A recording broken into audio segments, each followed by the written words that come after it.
श्री वृंदावन बिहारी लाल की जय। जय जय श्यामा जय जय श्याम, जय जय श्री वृंदावन धाम। जय जय श्यामा जय जय श्याम, जय जय श्री वृंदावन धाम। श्री वृंदावन बिहारी लाल की जय। निकुंज का अद्भुत फागोत्सव, रसोपासना भाग 20। ये रसोपासना समस्त उपासना से ऊंची वस्तु है। निरंतर निकुंज लीला के चिंतन की यह धारा अगर चित्त में चलती रहे तो सत्संग भी नहीं सुहाता।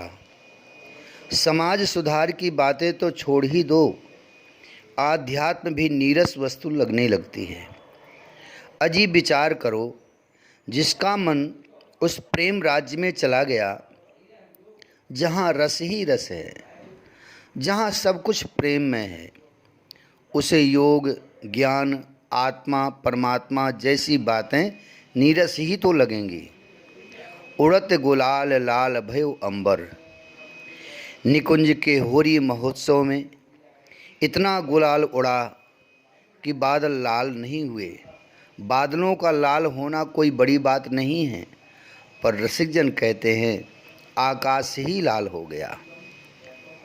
अरे यानी अंतःकरण ही लाल हो गया। मन बुद्धि चित्त अहंकार ये सब अनुराग के रंग में रंग गए। अब थोड़ा विचार करके देखो, जिसका अंतःकरण ही प्रेम में रंग गया हो, उसे कोई और बातें लुभा पाएंगी? जिसको प्रेम देवता ने अपना बना लिया है वह तो रंग गया, उस पर कोई दूसरा रंग चढ़ेगा ही नहीं।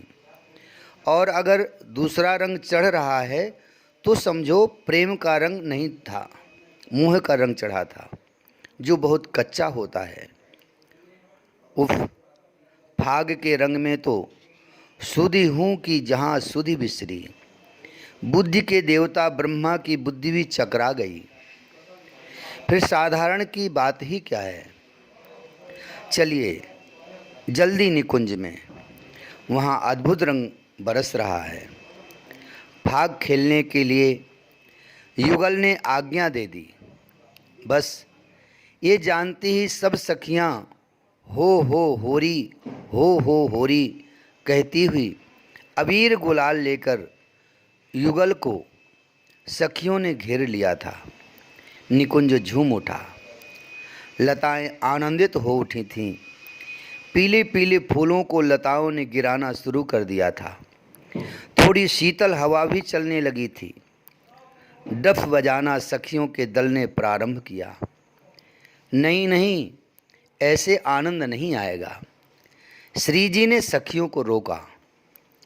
सब सखियां रुक गईं और एक दूसरे को प्रश्नवाचक नज़र से देखने लगीं। फिर कैसे आनंद आएगा प्यारी? श्याम सुंदर ने पूछा। प्यारे, दो दल बनने चाहिए, एक दल आपका हो एक दल मेरा। श्री जी ने बड़े नखरीले अंदाज से ये बात कही थी। तो आप ही दल बना दो, क्योंकि ये सारी सखियां आपकी ही हैं और आपकी ही बात मानती हैं। श्याम सुंदर ने मुस्कुराते हुए कहा, हे स्वामिनी, आप बताओ कैसे कौन कौन सी सखियां किन के साथ रहेंगी इस फागोत्सव में? रंग देवी ने अति उत्साह के साथ ये बात पूछी थी। मुस्कुराती हुई श्री जी ने चार चार सखियों को बांट दिया। दो दल में चार सखियों को अपने साथ रखा और चार सखियां श्याम सुंदर को दे दी। 8 सखियां खड़ी हैं और उधर आमने सामने श्याम सुंदर और प्रिया जी खड़ी हैं। प्रिया जी ने रंग देवी को कहा, तुम मेरे साथ आओ। रंग देवी खुश हो गई और उछलते हुए श्री जी के साथ खड़ी हो गई। चंपकलता, तुम श्याम सुंदर के साथ खड़ी हो जाओ। चंपकलता श्याम सुंदर के साथ जाकर खड़ी हो गई। श्री जी ने कुछ सोचा, फिर बोली, सुदेवी तुम मेरे साथ हो। सुदेवी आनंदित होती हुई श्री जी के साथ खड़ी हो गई। चित्रा सखी तुम श्याम सुंदर के साथ सिर झुकाकर आज्ञा मानती हुई चित्रा श्याम सुंदर के साथ खड़ी हो गई। ललिता तुम मेरे साथ। जैसे ही श्री जी ने कहा, श्री जी की सब सखियां हो हर्षित होते हुए चिल्लाने लगीं। ललिता सखी को अपने पक्ष में पाकर, तुंग विद्या तुम लाल जी के साथ। श्री जी के चरणों में प्रणाम करके तुंग विद्या सखी जाकर श्याम सुंदर के साथ खड़ी हो गई थी। विशाखा तुम मेरे साथ। श्री जी की बात सुनते ही विशाखा मटकते हुए श्री जी के पक्ष में खड़ी हो गई। इंदुलेखा तुम प्यारे के साथ हो। श्री जी ने इस तरह सखियों का दल बना दिया। और इतना ही नहीं, इन सखियों की भी अष्ट सखियां हैं। वो सब अपनी अपनी सखियों के साथ खड़ी हो गई थीं। इस तरह दो दल बन गए हैं। उधर श्याम सुंदर, इधर श्री जी हैं। तभी श्री हरिप्रिया सखी ने लाकर कनक पिचकारी सबके हाथों में एक एक दी। रंग से भरे बड़े बड़े चांदी के पात्र रखवा दिए। उसमें केसर इत्र फुलेल युक्त जल रख दिया। एक साथ दोनों दल बोल उठे, हो रही है। और सब सखियों ने सफ़ेद वस्त्र धारण किए हुए हैं। आज तो श्याम सुंदर ने भी और श्री जी ने भी, क्या दिव्य छटा उभर के आई है। दोनों दलों से पिचकारी की रंग बिरंगी धार चल पड़ी। सीधे आंखों में तक्के मार रहे हैं पिचकारी की धार। सफ़ेद वस्त्र देखते ही देखते रंग गए। अब कोई देखे तो पहचान भी नहीं पाएगा कि ये वस्त्र सफ़ेद भी थे। मार मच गई। पहले तो श्याम सुंदर और उनका दल हावी हुआ था, पर जैसे ही श्री जी ने आवाज़ लगाई, हो रही है, कहती हुई थोड़ी आगे बढ़कर पिचकारी की धार से जैसे ही श्याम सुंदर की ओर मारी, पीछे हटना ही पड़ा श्याम सुंदर को और उनके दल की सखियों को। श्री जी आगे बढ़ती जा रही हैं, श्याम सुंदर पीछे होते जा रहे हैं। ये देखकर श्री हरिप्रिया सखी और रस में डूब गई। उन्होंने अबीर और गुलाल रख दिए दोनों दलों के मध्य में। बस फिर क्या था, अबीर फेंककर मारने लगीं श्री जी श्याम सुंदर के सीधे आँखों में। सखियों ने अबीर गुलाल की वर्षा कर दी। चारों ओर अब कुछ नहीं दिख रहा, बस अबीर और गुलाल ही गुलाल। बाजे बजने लगे। डफ नगाड़े की ध्वनि से निकुंज गूंज उठा। ऐसा लगने लगा कि मेघ मधुर ध्वनि से गरज रहे हैं। रस वर्षा का कोई और छोर नहीं था। मानो घन और दामिनी स्वरूप श्याम सुंदर और श्री राधा जी ही उदार होकर प्रेम रंग बरसा रहे थे। खेल में आनंद सिंधु उमड़ पड़ा था। आकाश में रंग बिरंगे बादल छा गए। पर ये क्या अद्भुत दृश्य था। निकुंज में बादल ही नहीं, आकाश ही रंग रहा था।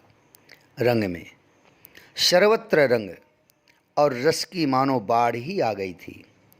श्री जी के आनंद का ठिकाना नहीं है आज।